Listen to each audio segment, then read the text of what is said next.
gorgeous sunset.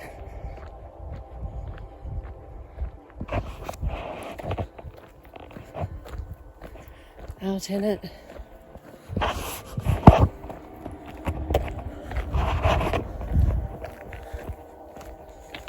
I'm really gonna get one of those phone holders, and I did have one. I don't actually know what I've done with it. It'll be in a box somewhere, a box that I haven't yet unpacked. Although I have unpacked most, I don't know what I've done with this one, so I don't know if I've brought it. All these trees, all these bushes, the acacia bush, they look so plain, right? But they understand their connection to source more than you or me understand. Well, it's not that they understand more, it's that they understand their connection to source. They understand that there is no separateness, and that their connection to source is a seamless one, whereas most of us believe that there is some type of separation, that there is some definitive point of where we become it. But the truth is that from the trees here and to the feedback of the cosmos, there is no separateness. It is seamless.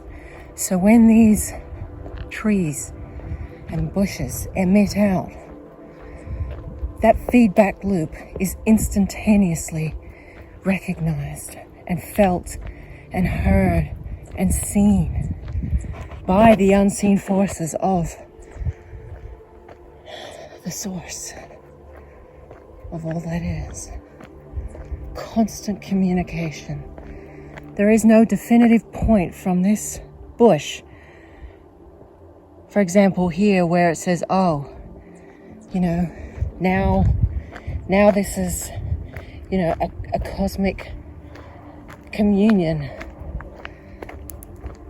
The feedback loop, the cosmic feedback loop is incessant, instantaneous. And so I reiterate by saying, these bushes, although they look plain, they look, normal, perhaps even mundane, they are just as divine as anything else existing. And they understand their connection to source is a seamless one. So in essence, they're more understanding of their position in the universe than what we are, because we constantly believe this illusion of separateness with our source. Is that not true? People beg and pray and send their intentions, hoping and trying so hard that someone hears them. You are heard even before it's left your mouth. Your intention is understood wholeheartedly and with absoluteness, instantaneously. Everything is understood instantaneously. So this is why much care and refinement needs to be done with your thoughts and your intentions, because everything is felt and heard immediately.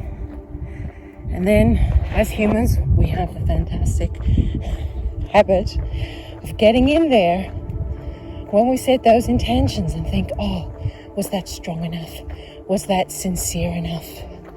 Did it mean enough? Should I do it again and again and again? No. Everything is heard.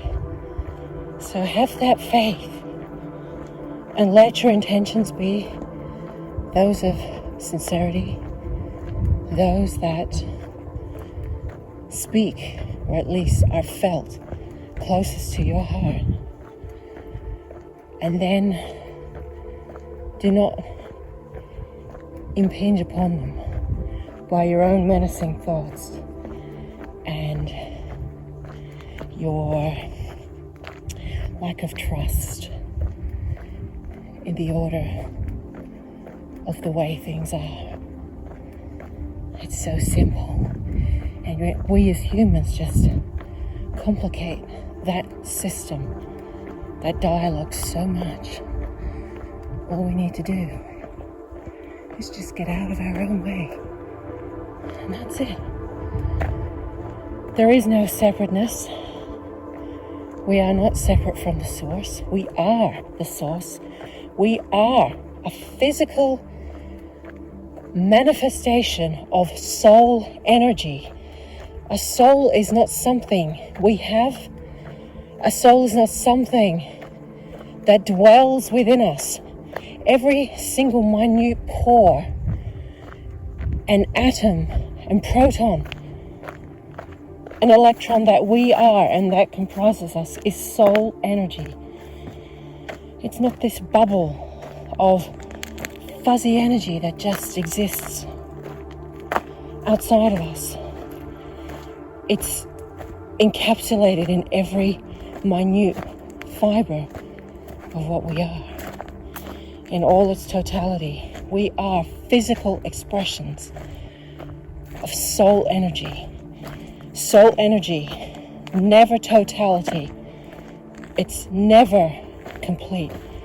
Your soul and the essence of you is forever expanding, forever changing, ebbing and flowing with the creative force that governs your existence.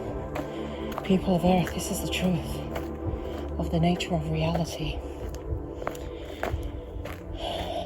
And so, your soul is not something that is existing outside of yourself or above yourself.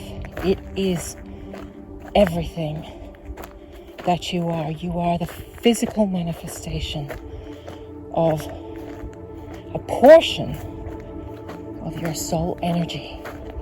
That's right.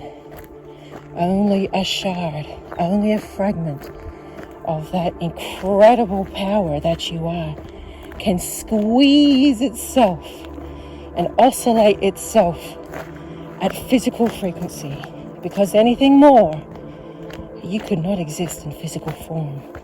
That's how powerful you are. That's right. Your soul essence is just that of an unspeakable magnitude. That vibration is so refined in other portions of your existence that it couldn't possibly fit or oscillate. I should say even fit, because then that denotes the metaphor of squeezing, an objective soul within your body. No, it's more of an oscillation. There's no way that you can oscillate at this physical frequency. You just couldn't do it.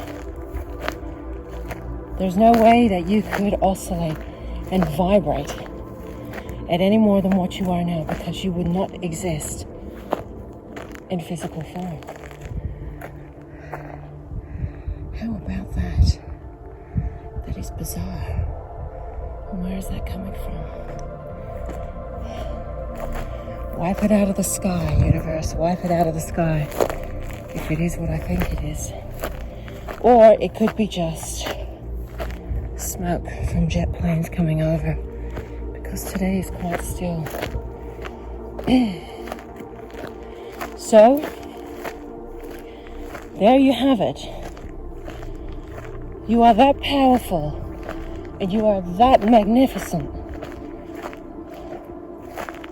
that only a minute fraction of your totality, of your beingness, can oscillate and vibrate in this dense physical reality. You are forever gauging and monitoring your own vibratory frequency. And this year especially, I really desire myself higher experiences, more refined experiences.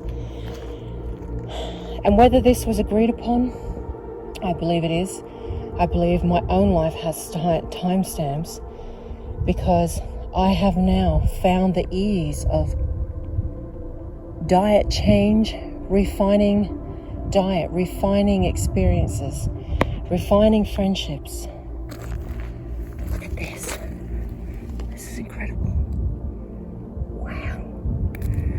The minerals here are just magnificent. I love walking through these rocks. Look at the smoothness of this. There's so much iron in this. If I can zoom. It's so smooth, it's so metallic. There would be magnetic attraction on that specimen. Some type of stone with a huge amount of iron oxide. Not actually sure what it is.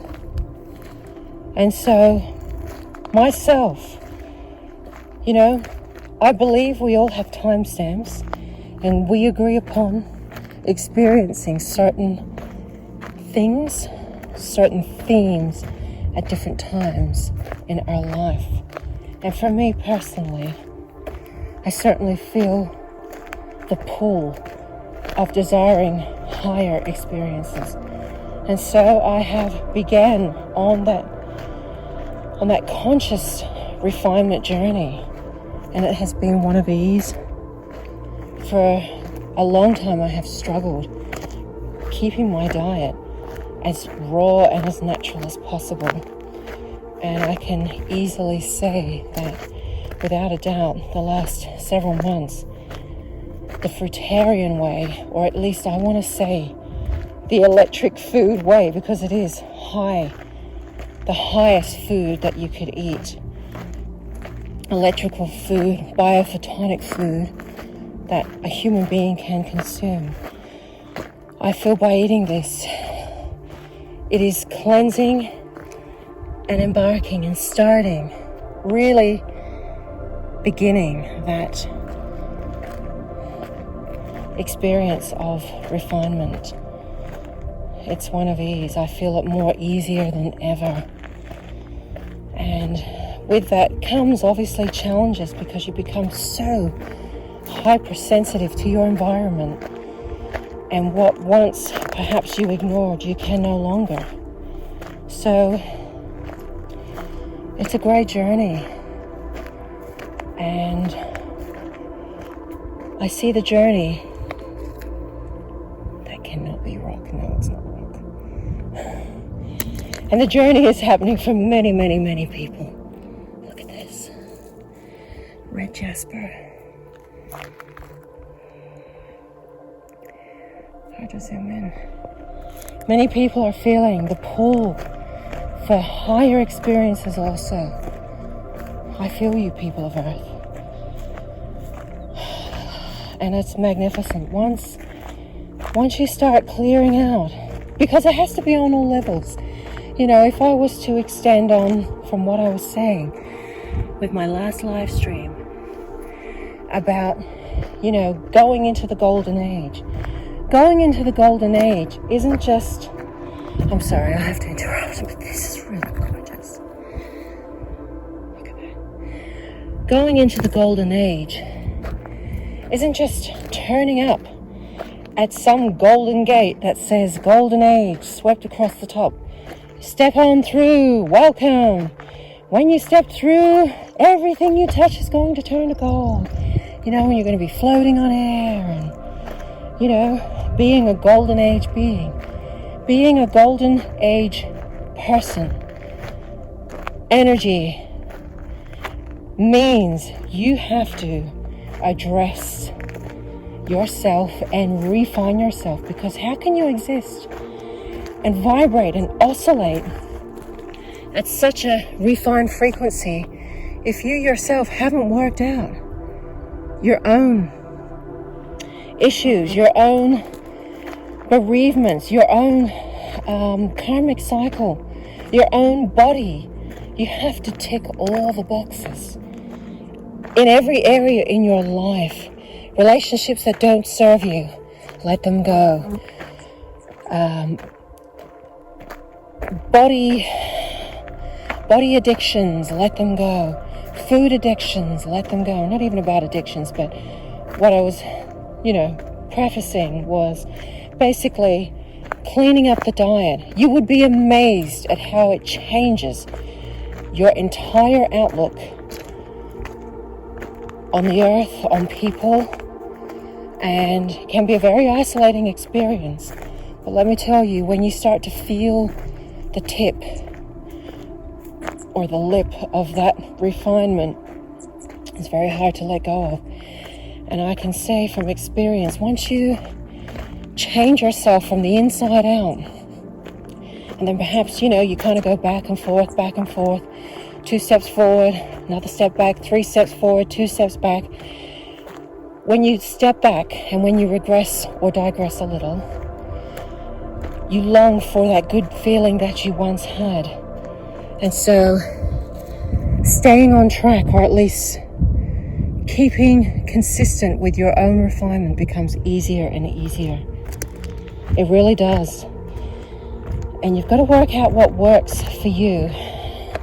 I learned myself from embarking on a fruit lifestyle, because to me there is no higher order food than fruit.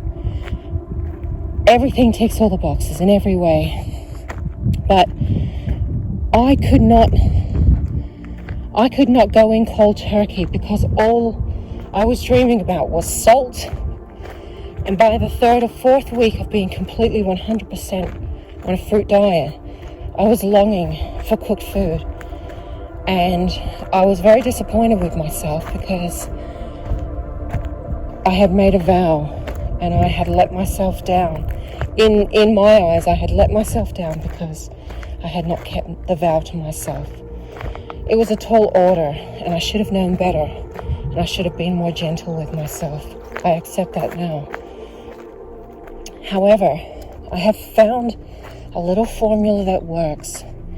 So, once every 3 or 4, 5 days, I will cook my favorite vegetarian meal, which usually comprises of fresh sauteed vegetables in beautiful olive oil, salt and pepper, and I either eat it with an avocado, rice, or bread.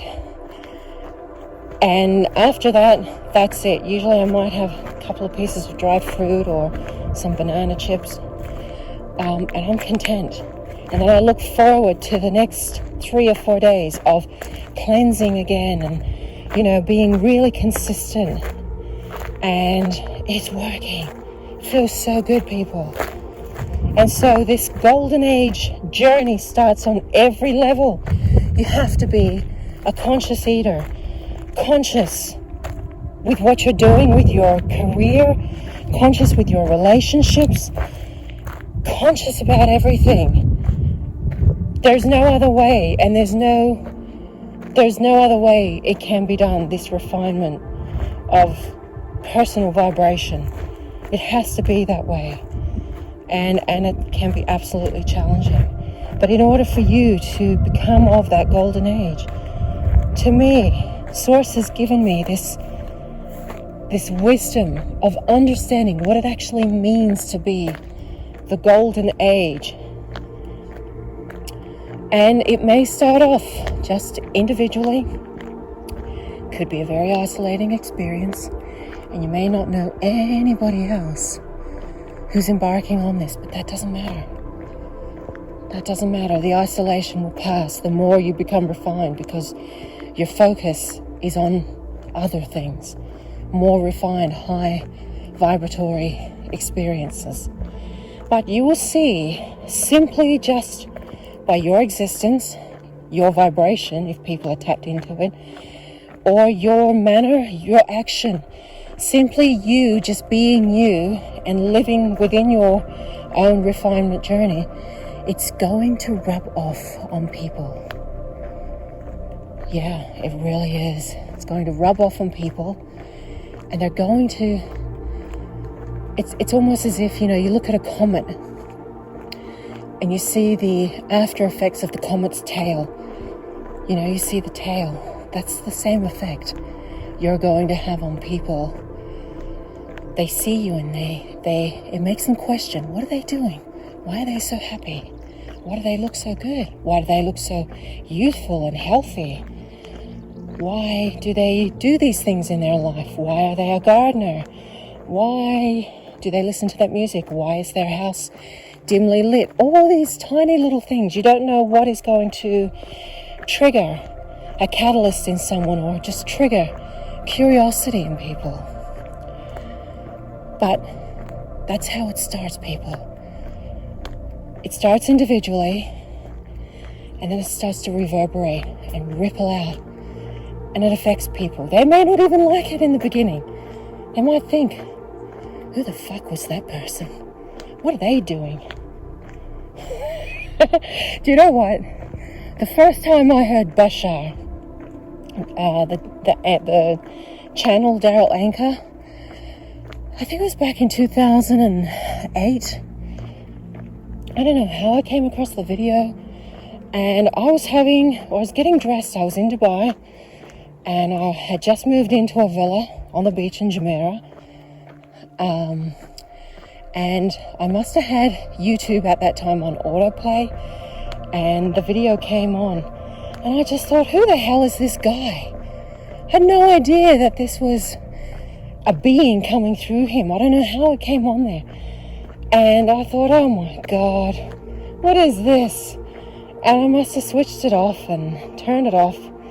But then I came up on my, feed again, and I ended up listening to it. I sat down, whenever it came up again, and I listened. I thought, oh my God, I gravitate towards these words so much. Everything makes sense.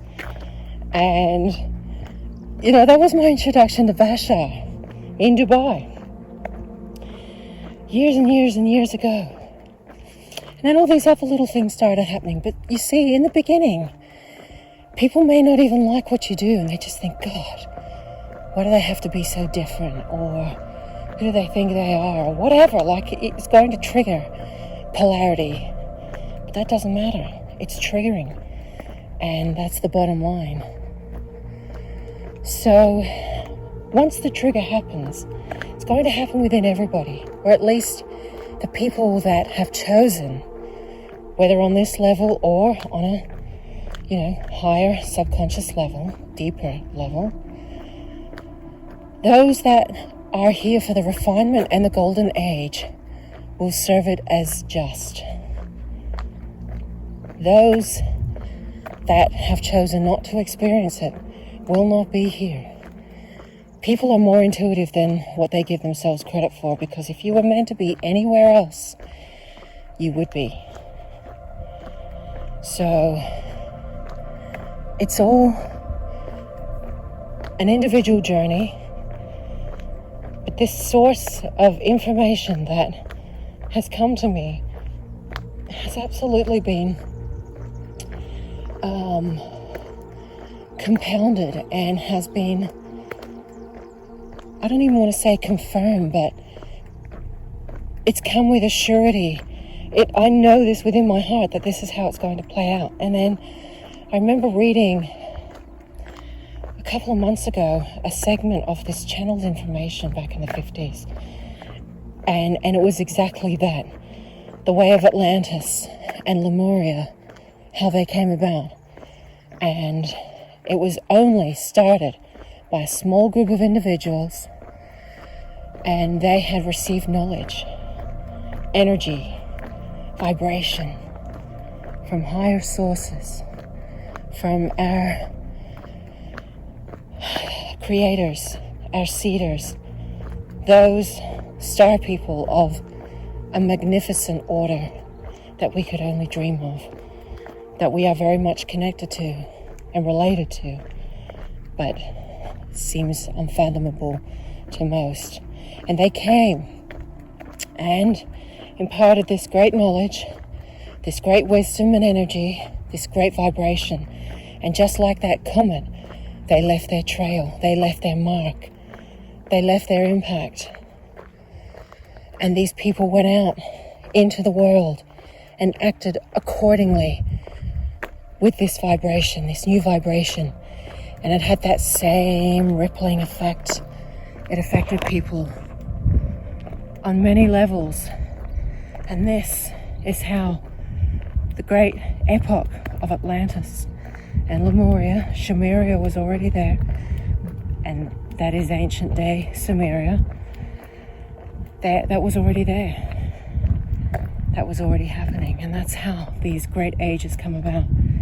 And it starts with one person, people of Earth. You, me, other people, quietly and gently on their own individual journeys of refinement. And so it is. Hope you enjoyed this walk. Love you guys. Wow. Actually, before I go, I will say last night, what's the night? I saw this incredible blinking UFO up here in the north skies. And I went outside, and within 2 nights before. Last night was a cloudy night.